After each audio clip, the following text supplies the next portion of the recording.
বিসমুল্লাহির রহমানির রহিম। প্রিয় সাতক্ষীরাবাসী, আজকের আমি যে জন্য এখানে এসে দাঁড়িয়েছি, আপনারা জানেন অতি সম্প্রতি সাতক্ষীরা মেডিকেল কলেজে আউটসোর্সিং নিয়োগ করা হয়েছে।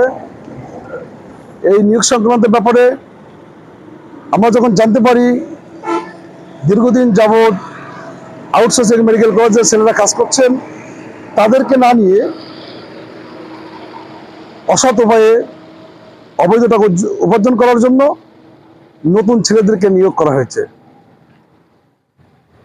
এই নতুন ছেলেদের নিয়োগ করা হয়েছে, তাদের কাছ থেকে অর্থ নেওয়া হচ্ছে 4 লক্ষ থেকে শুরু করে 6,30,000 টাকা পর্যন্ত। আমার কাছে সে নিউজ আছে, ইতিপূর্বে কয়েকটা আমি নিউজ করেছি, আপনারা জানেন। এই একটি কারণেই অত্র কলেজের যিনি পরিচালক ডক্টর কুদ্দুস খোদা, তার কাছে গিয়েছিলাম অভিযোগ জানানোর জন্য। তিনি আমাদের একটা কথা বলেছিলেন যে আমি ঢাকাতে ছিলাম, কিছুই জানি না। আসলে এটা ছিল তার নাটক। আমি নাটকটা কেন বললাম, উনি আমাদেরকে আশ্বস্ত করেছিলেন, আমরা যে অভিযোগগুলো দিয়ে এসেছিলাম, প্রথম সত্য ছিল অত্র মেডিকেল কলেজের হাসপাতালের অ্যাকাউন্টিং মুনতাজুল। এই মুনতাজুল হলো মাস্টার মাইন্ড।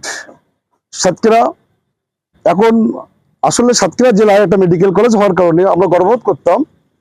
এই মেডিকেল কলেজকে ধ্বংসের দ্বার প্রান্তে যদি কেউ নিয়ে যেতে থাকে, সেটা হলো মুনতাজুল সিন্ডিকেট।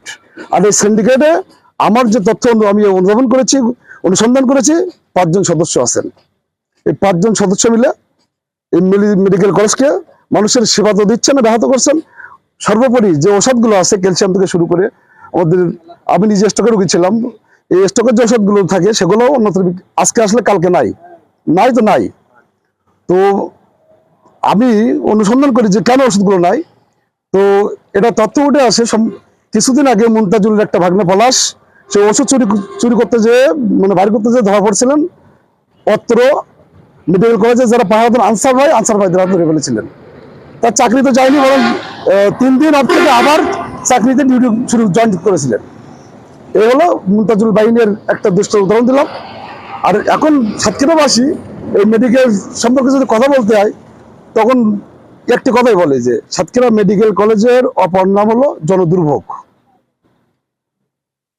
তো যেখানে মেডিকেল কলেজ থাকার কারণে সাতক্ষীরা সুবিধা পাবেন, সেইখানে একটা মেডিকেল কলেজ হওয়ার পরে এত আক্ষেপ কেন, এটা আপনাদেরকে বুঝতে হবে। অতএব আমি অত্র এলাকার সন্তান হিসাবে মেডিকেল কলেজ প্রথম থেকে শুরু হয়েছিল, আমি গর্ববোধ করেছিলাম। আজকে এখানে দাঁড়িয়ে বলতে হবে, ফ্যাসিস্ট পরবর্তীতে যেখানে অত্র কলেজ ডেভেলপ হবে, বিএনপি নির্বাচনী ইশতেহার ছিল, দেশনায়ক তারেক রহমান ইশতেহার, স্বাস্থ্যসেবাকে মানুষের দোরগোড়ায় পৌঁছে দিতে হবে। এই লক্ষ্যকে কাজে লাগিয়ে আমি যেহেতু দলের কর্মী, আমিও চেয়েছিলাম সেটা হোক। কিন্তু এই মেডিকেল কলেজ যে কয়তলা, প্রতিটা তলায় পরতে দুর্নীতি ব্যবহার করছে। আর মূল মাস্টার মাইন্ড একটি নাম মুনতাজুল। সে দুর্নীতি করতে করতে এত পারদর্শী হয়েছেন, তাকে প্রমোশন দেওয়া হয়েছে। সে ছিল অ্যাকাউন্টেন্ট, তাকে এখন প্রমোশন করা হয়েছে পুরস্কার হিসাবে। অতএব পরিচালক আমাদেরকে কথা দিয়েছে, প্রথম শর্ত ছিল মুনতাজুলকে চাকরি থেকে ট্রান্সফার করতে হবে। এবং অ্যাম্বুলেন্সের ড্রাইভার নাম বশির উদ্দিন, একজন কলেজের যিনি ডাক্তার, যিনি সেবা দেন, মানব সেবা করেন, যিনি ভগবানের পরে যার স্থান, আল্লাহর পরে যার স্থান, তিনি রুম পাচ্ছেন না। এখন অ্যাম্বুলেন্সের ড্রাইভার বিলাসিতায় অফিস স্কুলে বসে আছেন। এখানে কে বশির, আমি জানতে চাই কি তার ক্ষমতা? তার ক্ষমতা একটাই প্রমাণ হয়েছে, এর আগে যে এখানে যে টেন্ডারটা হয়েছিল, সেই টেন্ডারে উনি যোগাযোগ করেছিলেন আমার দলীয় একটা কর্মীর সাথে। সেখানে একটা আলোচনা হয়েছিল, তাদের বুঝলাম যে সিন্ডিকেটটা নিয়ন্ত্রণ করেন বশির এবং মুনতাজুল, যাকে প্রমোশন দিয়ে বড় করা হয়েছে। অতি সম্প্রতি যে নিয়োগটা আগে ছিল 76 জনের নিয়োগ, আর এখন নিয়োগটা হচ্ছে 54 জন। এই 54 জন নিয়োগের মধ্যে আমি দেখলাম, অনুসন্ধান করে দেখলাম যে পুরাতন যে ছেলেরা আছে 10 বছর 8 বছর করোনাকালীন সময়ে এখানে ছিলেন, তাদেরকে বাদ দিয়ে যারা একদিনও আসে তাদেরকে নিয়োগ করা হয়েছে। আর মুনতাজুল, আবার সেই বিখ্যাত মুনতাজুল, কুখ্যাত মুনতাজুল বাহিনী, তার যে আত্মীয় স্বজন গুলো আছে এখানে বেছে বেছে তাদেরকে নিয়োগ করা হয়েছে। আমার কথা যদি মিথ্যা প্রমাণিত হয়, আপনি ইনভেস্টিগেশন করবেন। পাশাপাশি আজকে যে অর্থ কেলেঙ্কারি যে একটা স্লিপ পাওয়া গেছে, আমার ফেসবুক পোস্টে পোস্ট করেছি আমি, সেখান থেকে আপনারা দেখতে পাবেন। যাকে সাময়িকভাবে বহিষ্কার করা হয়েছে ফারুক অডমাস্টার, তারই হাতে লেখা। আমি এটা ফরেনসিক ল্যাবে দিতে চাই, জানাতে চাই ফরেনসিক ল্যাবে টেস্ট করা হোক। আমি মিথ্যা বলছি কিনা। এবং এই মুর্তাজুল দেশনাথ তারেক রহমানকে নিয়ে আমাকে যদি একটা মিথ্যা বলেছিলেন, আমি তার তীব্র নিন্দা জানাচ্ছি আবারও। পাশাপাশি যারা এই নিয়োগ বাণিজ্য কাণ্ডে জড়িত আছেন তাদের প্রত্যেকে বহিষ্কার করা হোক, চাকরি থেকে ছাড়াই করা হোক এবং তাদের সাজা দেওয়া হোক। আমি মাননীয় স্বাস্থ্য মন্ত্রণালয়ের মাননীয় মন্ত্রী মহোদয়, মাননীয় স্বাস্থ্য সচিব, মাননীয় ডিজি মহোদয় স্বাস্থ্যের, তিনজনের সাথে আমার কথা হয়েছিলেন এই নিয়োগ কেন্দ্রের।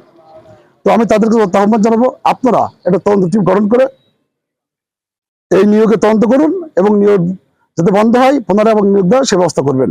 পাশাপাশি আমার বাংলার জনগণের ভোটে নির্বাচিত আমার গর্ব আমার বাড়ির চেয়ারম্যান দেশনায়ক তারেক রহমানকে আহ্বান জানাবো, তিনি বাংলাদেশের প্রধানমন্ত্রী।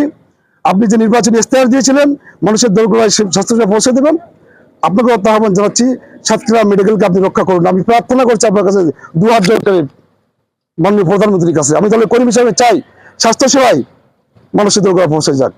এই আহ্বান থেকে সকলকে ধন্যবাদ শেষ করছি। আসসালামু আলাইকুম ওয়া রাহমাতুল্লাহ।